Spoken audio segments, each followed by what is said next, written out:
and I invite him to address the General Assembly. Mr. Prime Minister. Thank you, Mr. President.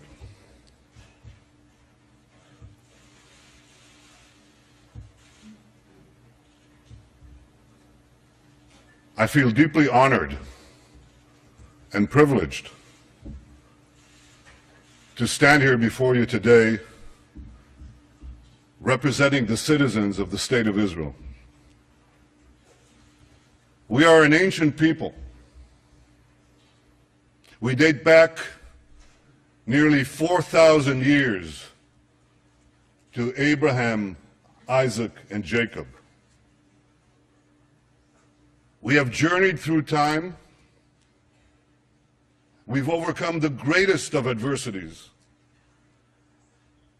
And we reestablished our sovereign state in our ancestral homeland, the land of Israel. Now, the Jewish people's odyssey through time has taught us two things. Never give up hope, always remain vigilant.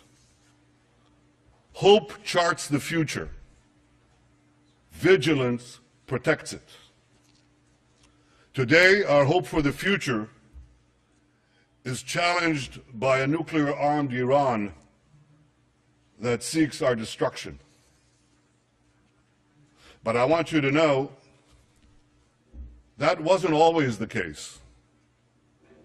Some 2,500 years ago, the great Persian king Cyrus ended the Babylonian exile of the Jewish people.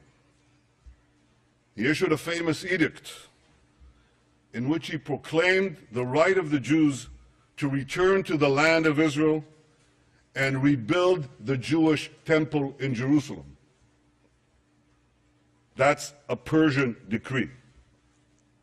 And thus began an historic friendship between the Jews and the Persians that lasted until modern times. But in 1979, a radical regime in Tehran tried to stamp out that friendship. As it was busy crushing the Iranian people's hope for democracy, it also led wild chants of death to the Jews. Now, since that time, presidents of Iran have come and gone. Some presidents were considered moderates, others hardliners. But they've all served that same unforgiving creed, that same unforgiving regime. That creed that is espoused and enforced by the real power in Iran, the dictator known as the supreme leader. First Ayatollah Khomeini, and now Ayatollah Khamenei.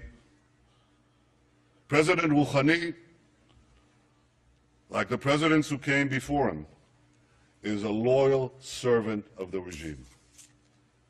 He was one of only 6 candidates the regime permitted to run for office. See, nearly 700 other candidates were rejected. So what made him acceptable? Well, Rouhani headed Iran's Supreme National Security Council from 1989 through 2003. During that time, Iran's henchmen gunned down opposition leaders in a Berlin restaurant.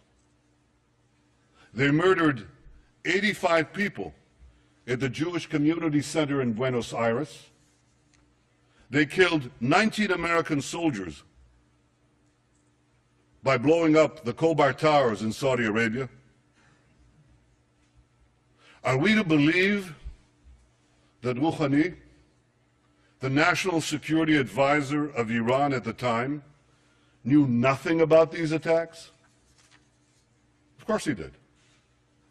Just as 30 years ago, Iran's security chiefs knew about the bombings in Beirut that killed 241 American Marines and 58 French paratroopers. Rouhani was also Iran's chief nuclear negotiator between 2003 and 2005.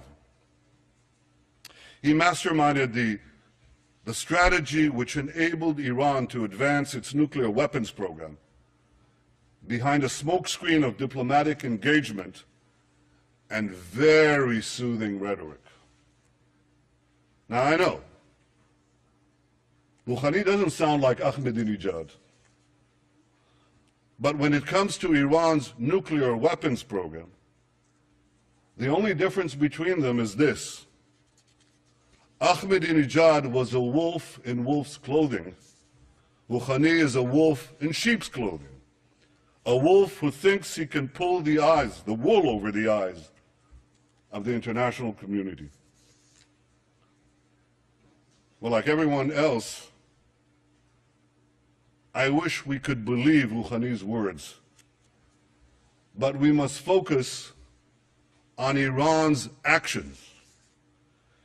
And it's the brazen contrast, this extraordinary contradiction between Rouhani's words and Iran's actions that is so startling.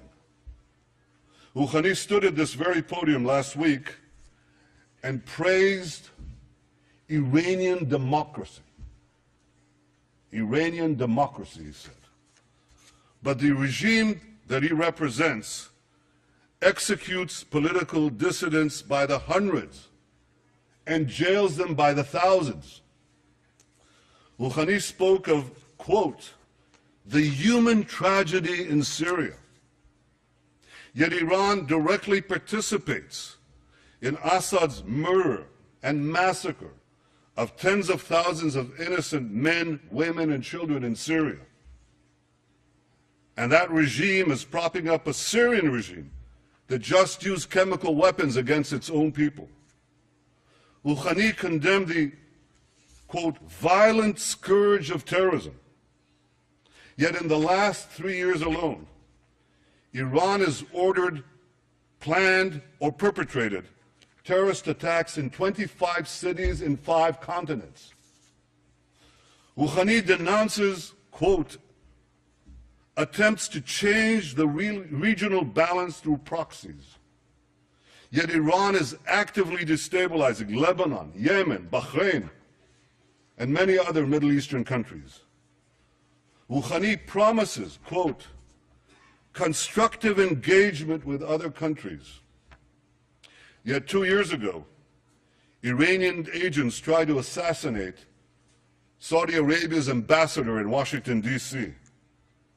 And just 3 weeks ago, an Iranian agent was arrested trying to collect information for possible attacks against the American embassy in Tel Aviv.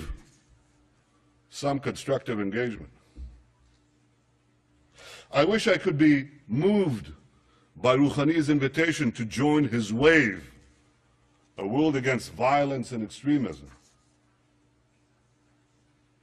Yet the only waves Iran has generated in the last 30 years are waves of violence and terrorism that it has unleashed in the region and across the world.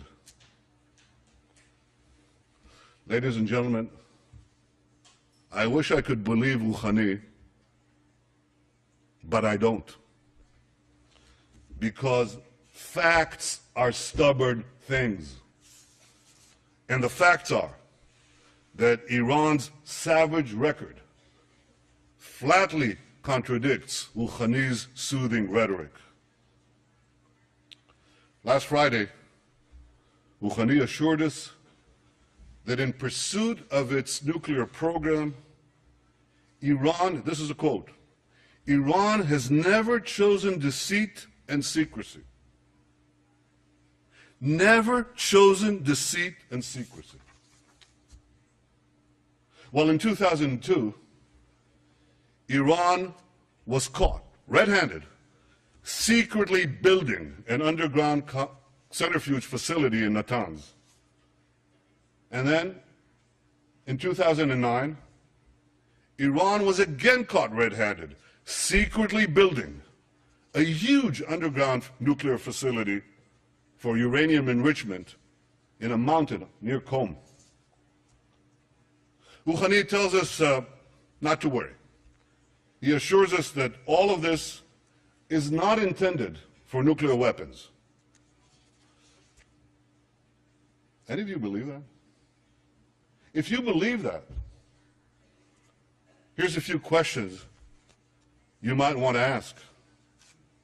Why would a country that claims to only want peaceful nuclear energy, why would such a country build hidden underground enrichment facilities?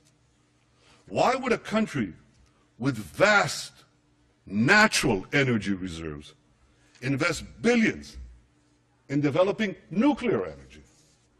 Why would a country intent on merely civilian nuclear programs continue to defy multiple Security Council resolutions and incur the tremendous cost of crippling sanctions on its economies?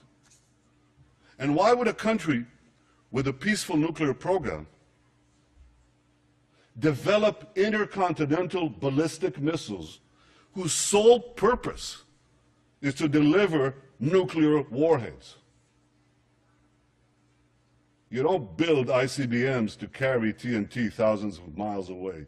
You build them for one purpose, to carry nuclear warheads. And Iran is building now ICBMs that the United States says could reach this city in 3 or 4 years. Why would they do all this? The answer is simple. Iran is not building a peaceful nuclear program. Iran is developing nuclear weapons. Last year alone, Iran enriched 3 tons of uranium to 3.5%, doubled its stockpile of 20% enriched uranium, and added thousands of new centrifuges, including advanced centrifuges. It also continued work on the heavy water reactor in Iraq. That's in order to have another route to the bomb, a plutonium path. And since Rouhani's election, and I stress this vast and feverish effort has continued unabated.